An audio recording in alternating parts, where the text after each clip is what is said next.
E aí, pessoal, que bom ter vocês de volta em mais um Aliadas com Aliclem.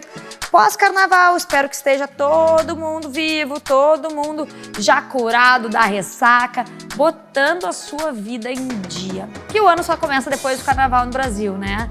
E a gente está aqui sempre te trazendo um auxílio, sendo aliada, inclusive na prevenção e os cuidados com os seus direitos. É para isso que eu estou aqui com a advogada, a doutora Vanessa Quincoli, advogada de direito de família, de herança, para conversar um pouquinho com a gente sobre esse tema que muitas vezes as pessoas não dão bola, acham que tá tudo bem, estão em família, estão levados pelo amor e quando percebem, não cuidaram do que é seu, né, Vanessa? Exatamente, aí pode ser tarde demais, né? Então, muito obrigada, Ali, pelo convite, um prazer muito grande estar aqui e que nós estejamos aliadas, não é mesmo? Para poder divulgar conhecimento, né? Trazer conhecimento é muito importante para que as pessoas possam se prevenir, né?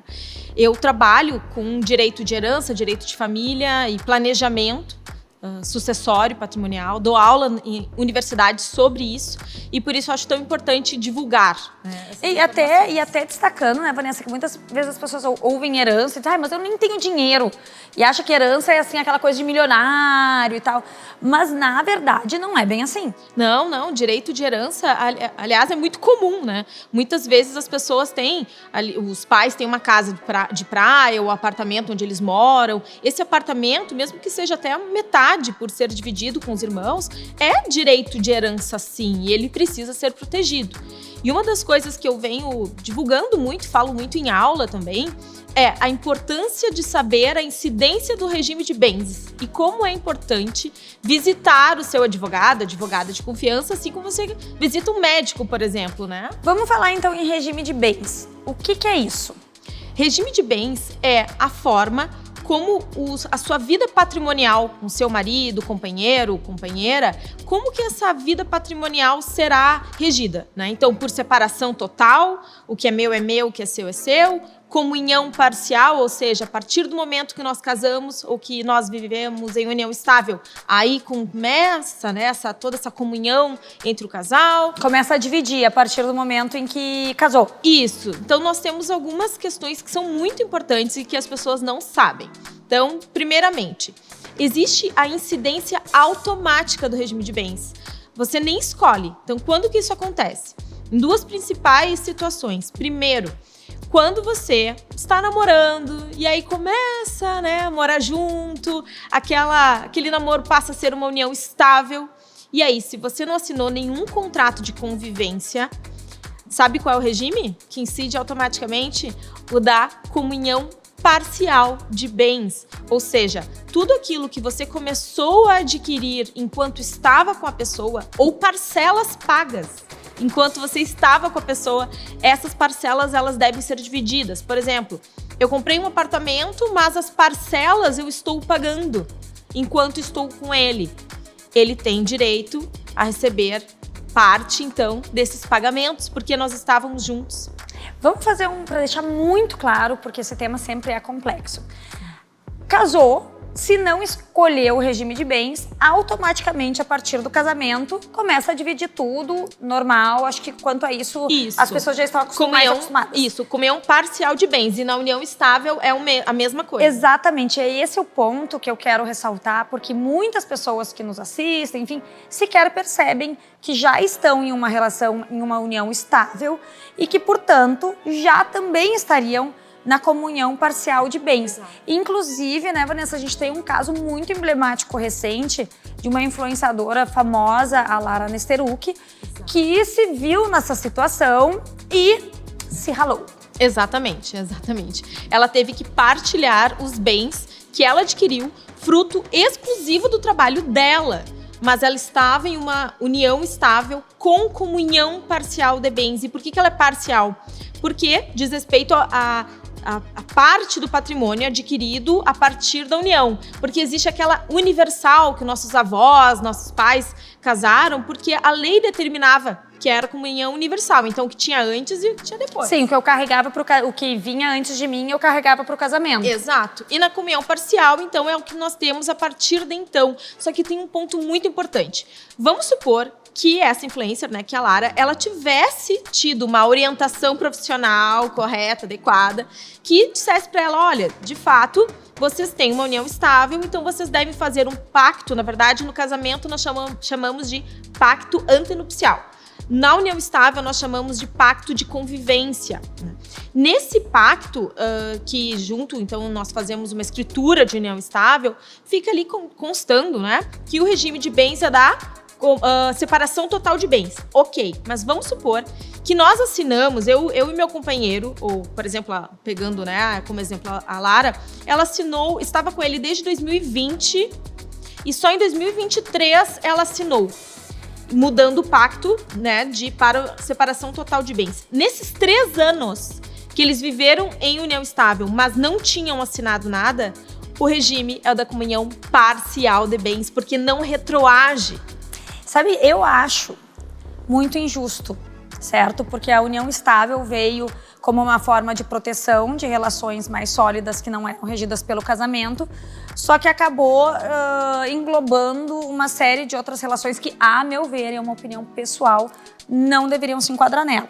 Mas isso é tema para depois. A minha pergunta é o seguinte: em um caso, então, em que há um namoro sério,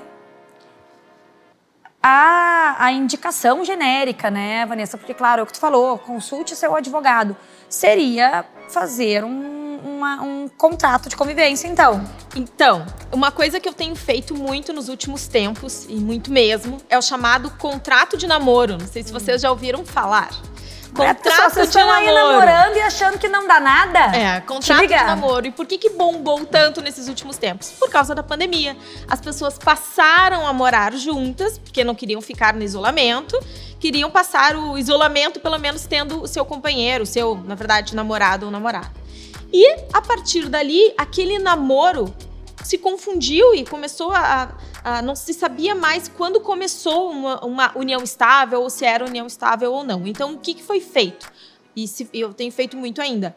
Contrato de namoro. Então, é um contrato que, claro, deve ser feito no tabelionato, com reconhecimento, né, das assinaturas, mostrando que não é um contrato de gaveta. Isso é muito importante. E ali se estipula que o que aquele casal possui é um namoro, onde não há regime de bens, porque não existe união estável ali. Mas que caso venha este namoro a se tornar uma união estável, o regime de bens é o da separação total e absoluta dos bens. Gente, é mais fácil eu casar. E aí me convidem pra festa de casamento, por gentileza, por eu estar poupando o trabalho de vocês depois. Eu e a Vanessa, né? Aproveita e já nos põe. Exato. Mas, Vanessa, não, só queria dizer que tem muitos casais que fazem o seguinte: tá, tudo bem, nós vamos casar, mas a gente vai fazer um test drive aqui. Então, nesse período, eles fazem um contrato de namoro, já com a previsão do regime de bens. E aí, quando casam, eles podem fazer outro regime de bens. Mas enquanto tem aquele momento de insegurança do casal, fica tudo certo que o regime de bens é o da separação total. Entendi, muito bom. Agora, uma pergunta: isso tudo se aplica também às pessoas mais maduras? Porque a gente vê muitas pessoas em segundo, terceiro casamento, já que passa 60, 70 anos e só querem aproveitar a vida, né? Não querem mais casar, já fizeram o que tinha que fazer. O que rege essas relações mais maduras, Vanessa? É a mesma legislação? Sim, e excelente ponto. Eu já queria falar sobre ela, ainda bem que tu já pontuou.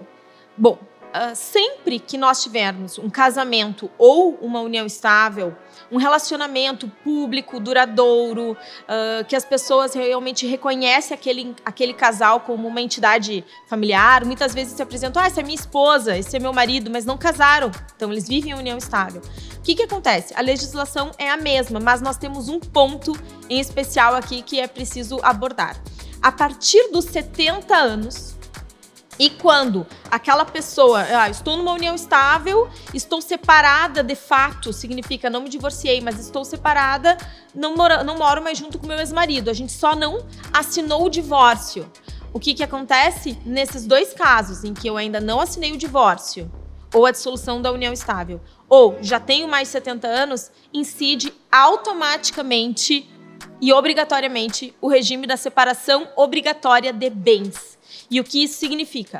É uma separação total de bens com um agravante, que essa pessoa não será herdeira, e aí falando do direito de herança... E nós estamos falando dessa pessoa com quem existe um relacionamento de fato, ou com um maior de 70, ou com alguém que está separado. Isso. Tá. A pessoa ainda não assinou o divórcio ou é maior de 70 anos. Nesses casos, se eu começo uma união estável, ou até, bom, no caso, por exemplo, me caso com uma pessoa que já tem mais de 70 anos, ou vivo em união estável com uma pessoa que ainda não assinou o divórcio, incide o regime da separação obrigatória de bens. Logo, aqueles bens que foram adquiridos na constância do relacionamento, em regra, salvo prova que é necessário fazer em juízo, enfim, eles não se comunicam. Com o agravante que a pessoa não é herdeira. Então, realmente, até atendi um caso esses dias que foi o seguinte: uma união estável que começou quando ele tinha 72 anos. Ele não tinha assinado o divórcio, porque... Então, acumulou os dois. Exatamente, os dois. E ele não tinha assinado o divórcio porque os filhos eram contra, a mãe tinha ficado com depressão, enfim... Ele não tinha assinado ainda. Deixou assim. E aí, o que aconteceu? Quando ele faleceu, ela ficou sem nada. Por quê? Porque existe uma solução. Embora esse regime incida obrigatoriamente e não haja direito de herança pela lei, é possível que ele, se ele tivesse também pensado sobre isso... Se ele tivesse falado com o seu advogado... Exatamente. Ele poderia ter realizado um testamento deixando 50%, até 50% de todo o patrimônio dele para ela.